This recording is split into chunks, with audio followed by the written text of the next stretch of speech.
পরিবারটা যদি ইসলামপন্থী পরিবার হয়, সমাজে ইসলামের কথা সহজে বলা যাবে, প্রতিষ্ঠিত করার চেষ্টা করা যাবে। আমার বন্ধুরা, আমার ভাইয়েরা, আমার ইসলাম গ্রহণ করেছেন খাদিজাতুল কুবরা রাদিয়াল্লাহু তাআলা আনহা আগে। আমার ভাইয়েরা, আমরা যারা বলি বিশ্ব নবীর আদর্শের কথা, ও আমার বন্ধুরা, এক থালে তিনজন ভাত খাওয়া অনেকেই বলেন নবীজির সুন্নাত। আমি সেই সকল ভাইদের কাছে জিজ্ঞাসা করি, ও আমার ভাইয়েরা, এক থালে তিনজন ভাত খান নবীজির সুন্নাত ঠিক আছে, তবে স্বামী আর স্ত্রীর আগে খাওয়া হয় কিনা খোঁজ নেওয়ার দরকার। ভাই ভাই এক তালে ভাত খাওয়া হয় কিনা আগে দেখার দরকার। আমার বন্ধুরা, আমার ভাইয়েরা, আমার এবার আসুন নবীজির সুন্নাত, নবীজির আদর্শ, একটা আদর্শ আমরা বাড়ি নিয়ে চলে যাব। আমার নবী কোরআন নাজিল হওয়ার পরেই আগে দাওয়াত দিয়েছেন তার খাদিজাতুল কুবরা রাদিয়াল্লাহু তাআলা আনহা স্ত্রীকে। আমার স্ত্রীকে যদি আমি কোরআনের দাওয়াত দিতে পারতাম, ও আমার ভাইয়েরা, স্ত্রী যদি নামাজ না পড়ে, আল্লাহর নবীর একটা সুন্নাত বাড়ি নিয়ে যাবেন, স্ত্রীকে দাওয়াত দিয়ে দেবেন। স্বামী যদি নামাজ না পড়ে, ওই স্ত্রীকে স্বামীকে নামাজের দাওয়াত দিয়ে দেবেন। আমার বন্ধুগণেরা, এই পৃথিবীতে আপনি যেই রাজনৈতিক দল করেন না কেন, এটা হলো অত্যন্ত অস্থায়ী, ক্ষণস্থায়ী। স্থায়ী হলো আদালতে আখিরাত। ইসলাম মেনে নেওয়া ছাড়া এই পৃথিবীতে আপনার কোনো বিকল্প রাস্তা নাই। কারণ আপনি যেই দল করেন না কেন, ও আমার বন্ধুরা, মৃত্যুর পরে 3.5 হাত কবর সবার জন্য, কথা বলুন ঠিক কিনা? এই জন্য পরিবারটা ইসলামপন্থী পরিবার হোক। কি ভাই, এটা আমরা চাই না? এটা আমরা চাই না? ইসলামপন্থী পরিবার করতে হলে তার তো একটা সিস্টেম কিংবা একটা পদ্ধতিতে আপনাকে সামনের দিকে আগাতে হবে। আপনি আপনার পরিবারের সদস্যদেরকে নিয়ে মাসে অন্তত 2 দিন 3 দিন কিংবা 4 দিন আপনি তাদেরকে নিয়ে বসে আপনি কোরআন থেকে দার্স পেশ করুন। আপনি সবচেয়ে যে সূরাটা, যে আয়াতটা আপনি ভালো জানেন, সেইটা সম্পর্কে আপনি আপনার পরিবারটাকে জানান। নামাজ না পড়ার যে ভয়াবহ পরিণাম, আপনার ছেলেকে আপনি বোঝান, আপনার স্ত্রীকে আপনি বোঝান, স্ত্রী স্বামীকে আপনি বোঝান। এই জন্য এই মাধ্যমে প্রত্যেকটা পরিবারকে ইসলাম দিয়ে সাজাতে হবে, ইসলাম দিয়ে ঢেলে সাজাতে হবে, ইসলামপন্থী পরিবার করতে হবে। তবেই না এই পরিবারটা হবে দিন বিজয়ের একটা সাথী, দিন বিজয়ের হাতিয়ার। কথা বলুন, কথা ঠিক নেবে ঠিক? বন্ধুগণের আমার, খাদিজাতুল কুবরা রাদিয়াল্লাহু তাআলা আনহা ইসলামের দাওয়াত গ্রহণ করে নিলেন, ইসলামটা কবুল করে নিলেন। 2 নম্বর, আমার নবীজি যাকে ইসলামের দাওয়াত দিলেন তিনি আর কেউ না, তিনি আপন চাচাতো ভাই 10 বছরের কিশোর হযরত আলী রাদিয়াল্লাহু তাআলা আনহু। 3 নম্বর, যিনি ইসলাম কবুল করেছিলেন তিনি কেউ না, তিনি নবীজির হিজরতের সাথী হযরতে আবু বকর সিদ্দিক রাদিয়াল্লাহু তাআলা আনহু। আমার বন্ধুগণেরা, এইভাবে নবীজি রাতে অন্ধকারে গোপনে গোপনে কোরআনের দাওয়াত মানুষের দ্বারে দ্বারে দ্বারস্থ হয়ে প্রচার করছেন। আল্লাহ রাব্বুল আলামিন ডাক দিলেন, নবী ফাসদা বিমা তুমার। ও আমার দোস্ত, তুমি কেন শুধুমাত্র রাতের অন্ধকারে কোরআনের দাওয়াত প্রচার করো, কোরআনের প্রচার করো? আল্লাহ রাব্বুল আলামিন প্রশ্ন করলেন নবীকে। নবীজি জবাব দিলেন, ওগো আল্লাহ, আবু জেল বসা আছে, আবু জেল চায় না সমাজে কোরআন প্রতিষ্ঠিত হয়ে যাক। আমার আবু লাহাব, আমার আপন চাচা বসা, আবু তালিব বসা, এরা কখনো চায় না কোরআনের সমাজ প্রতিষ্ঠিত হয়ে যাক, কোরআনের সমাজ হয়ে যাক, এরা চায় না আল্লাহ। কিন্তু তোমার দাবি, তুমি যে কোরআন প্রচারের দায়িত্ব দিয়েছ, এই জন্য তোমার কোরআনটা রাতের অন্ধকারে আমি বিশ্ব নবী গোপনে গোপনে প্রচার করে হকটা আদায় করে।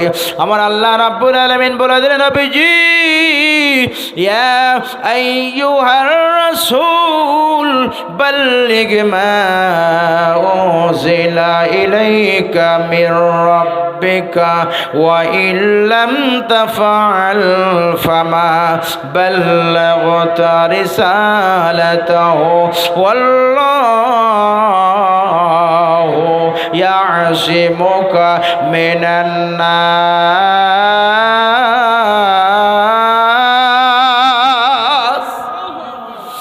আল্লাহ রাব্বুল আলামিন বলে দিলেন, শেষ করে দেব নাকি? সময় কত? সময় কত আছেন?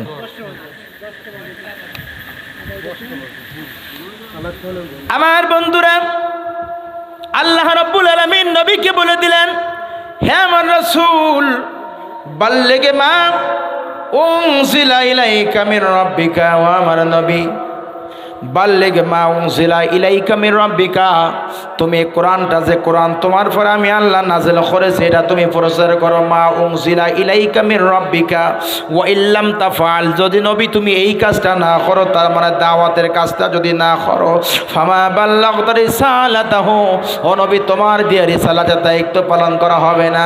আমার বন্ধুরা, আল্লাহ রাব্বুল আলামিন নবীজিকে নির্দেশ দিলেন, ও নবী এই মক্কায় এমন কোনো বাড়ি থাকবে না, এমন কোনো ঘর থাকবে না, এমন কোনো পরিবার থাকবে না, নেতা নেত্রী থাকবে না, সেখানে আমার আল্লাহর কোরআনের দাওয়াত যাবে না।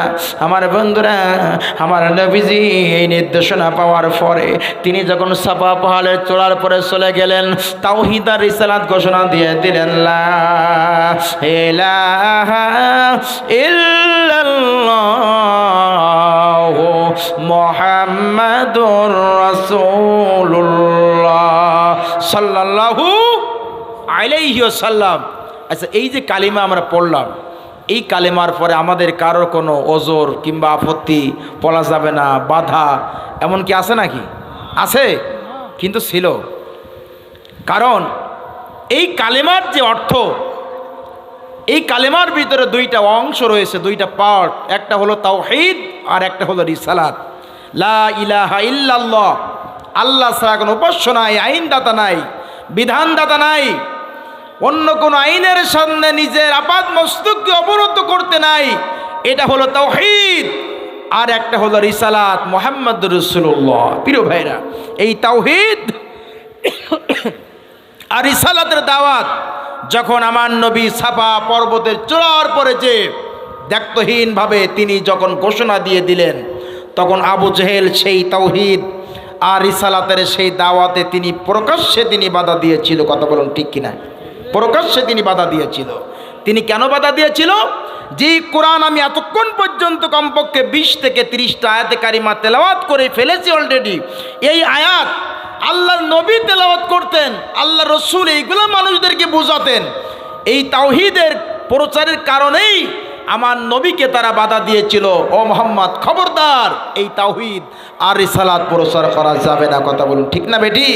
প্রিয় বন্ধুরা, কিন্তু শত বাধা উপেক্ষা করেও আমার নবী কি সেই কোরআনের দাওয়াত থেকে নিজেকে দূরে সরাই রেখেছে নাকি? কথা বলুন। আমার ভাইরা, বিশ্ব নবী সাল্লাল্লাহু আলাইহি সাল্লাম প্রকাশ্যে যখন কোরআনের ময়দানে নেমে পড়েছে, আবু জেহেল সহ্য করতে পারে না এই কোরআনের প্রকাশ্যে কথা বলার অন্যায় অপরাধের কারণে আমার নবীকে 1 নয় 2 নয় 3 বছর পর্যন্ত সে আবি তালিবের জেলখানার ভিতরে বন্দি করে রাখা হলো। ও আমার বন্ধুরা, আজকের দুনিয়ার মানুষ যে জেলখানার ভিতরে যায়, ডিভিশন পায়, ভালো ভালো জায়গা তারা খুঁজে পায়। ও আমার বন্ধুরা, আমার নবীকে কোরআন প্রচারে অন্যায় অপরাধের কল্পিত অভিযোগের ভিত্তিহীন কারণে আমার নবীকে পাহাড়ের পাদদেশের ভিতরে যে জায়গায় তারা বন্দি করে রেখেছিল, ইবনে হিশাম প্রমাণ করেছে আমার নবীকে খাদ্য দেওয়া হতো না। আমার নবী ছাগলের বিষ্ঠার মতো পায়খানাগুলা বাথরুমগুলো হয়ে গেল। আমার নবী নিজেই বাবলা গাছের পাতা পর্যন্ত তিনি চিবিয়ে চিবিয়ে খেয়েছিল। ও আমার বন্ধুরা, আর কোনো কারণে নয়, একটি কারণ হলো আমার নবীজি কোরআনের সুন্দর একটা সমাজের স্বপ্ন দেখতেন। কথা বলুন ঠিক কিনা?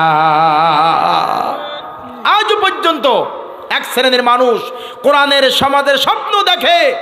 আজ পর্যন্ত আবু জেহেল আল্লাহর নবীর দ্বীনি আন্দোলনে যেমন পথের কাঁটা ছিল, বাধা দিত, আজ পর্যন্ত এক শ্রেণীর মানুষ আছে, কিয়ামত পর্যন্ত একটা মানুষ থাকবে, এই কোরআন যেন বিজয়ী না হয়, প্রতিষ্ঠিত না হয়, তার বাধা থাকবে এক শ্রেণীর মানুষ। কথা বলুন ঠিক না বেঠি? আল্লাহ রাব্বুল আলামিন বলেছেন, নবী হুয়াল্লাযী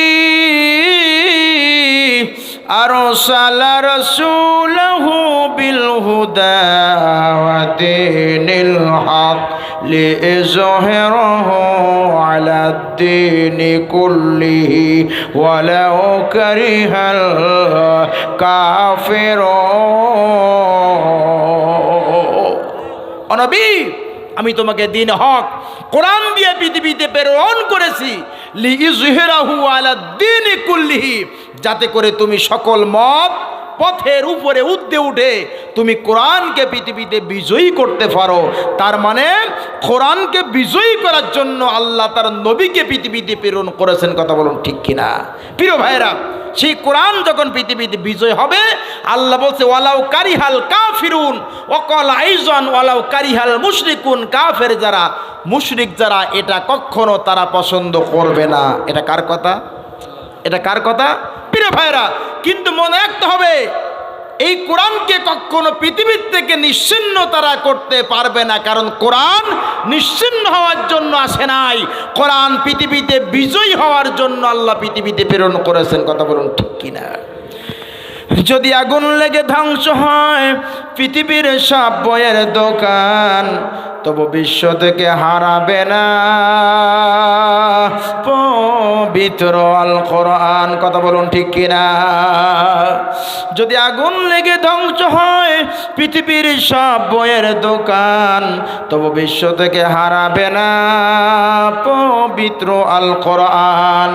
করবি কেমন করে কোরআন ধ্বংস? আগুনের তেজ আজ বিশ্ব বড়, লক্ষ লক্ষ কোরআনের হাফেজ, তারা আবার ছাপে আসমানি গ্রন্থ, বাঁচাবে ইসলামের মান, তবু বিশ্ব থেকে হারাবে না পবিত্র আল কোরআন। চিৎকার দিয়ে বলি মারহাবা। আমার বন্ধুরা আমার, আমি নবীজির সিরাত থেকে আলোচনা করতেছিলাম। ও আমার বন্ধুরা, ওয়াজের জগতে আমি বিশ্ব নবীর সিরাতের চাইতে ভালো কোনো আলোচনা আমার কাছে আসে না। আল্লাহর নবীজি কোরআনী আন্দোলন প্রতিষ্ঠিত করার জন্য ব্যাপক সংগ্রাম করেছিলেন। আমার নবী জেলখানার ভিতরে 3 বছর ছিলেন, কোনো মানুষ অস্বীকার করতে পারবে না। 3 বছর পরে আমার নবী সেখান থেকে মুক্ত হয়েছিলেন। আমার নবী দ্বীনের দাওয়াত নেওয়ার জন্য তায়েফের ময়দানে চলে গেলেন। শুধুমাত্র তাওহীদ আর রিসালাতের দাওয়াতটা তায়েফের জমিনে বলেছিলেন।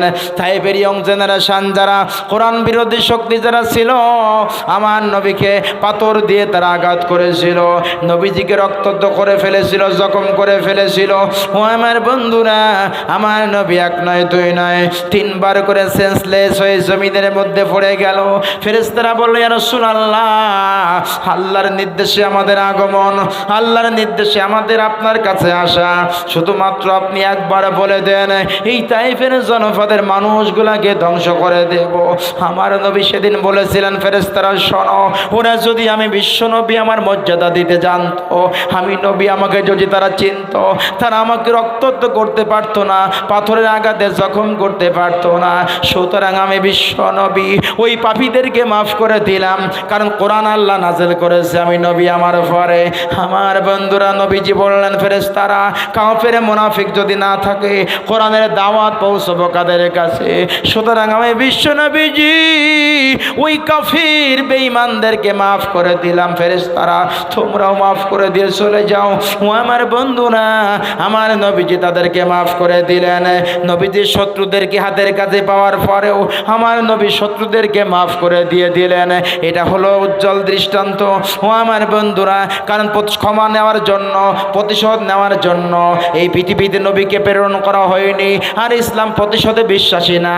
বন্ধুগণের আমার, ভাইজানের আমার, সেদিন যদি আমার নবীজি এই তায়েফের জনপদের মানুষগুলোদেরকে মেরে দেওয়ার জন্য মানসিকতা তৈরি করতেন, সেই মানুষগুলো তারা মারা পড়ে যেত।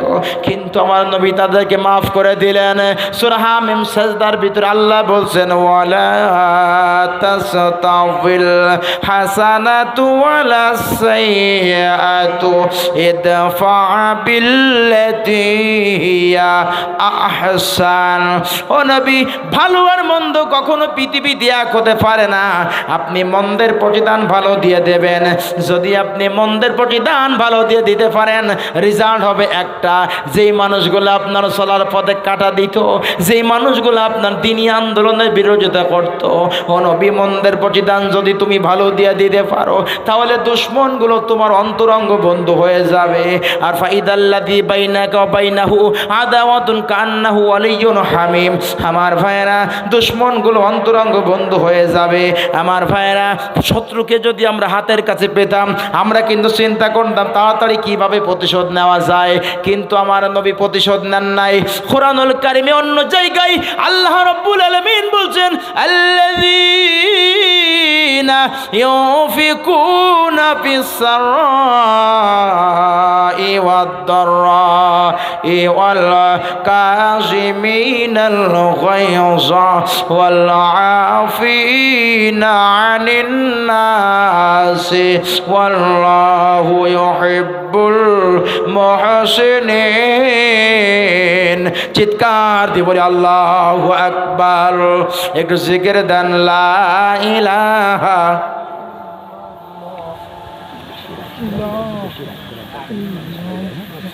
ও লা ইলাহা। ভাই আল্লাহকে একটু ডাকা যাবে না? একটু প্রাণ খোলে লা ইলাহা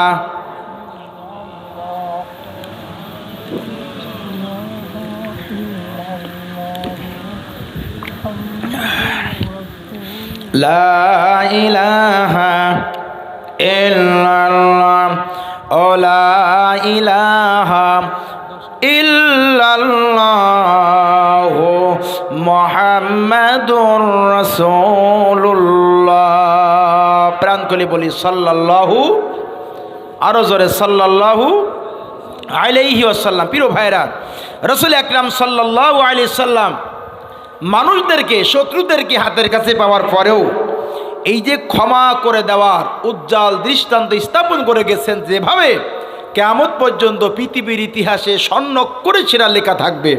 ফতহ মক্কার দিন মক্কা বিজয়ের সময় আবু সুফিয়ান ইবনে হারব তিনি মাথা নত করে আল্লাহ রসুলের কাছে আসলেন, ইয়া রাসূলুল্লাহ, আপনার পরে যে অত্যাচার করেছি, আপনার পরে যে জুলুম করেছি, আজকে মক্কা বিজয় হয়েছে, যদি আপনি প্রতিশোধ নেন তাহলে আমি আবু সুফিয়ান এই মক্কায় জীবনযাপন করার অধিকার রাখবো না।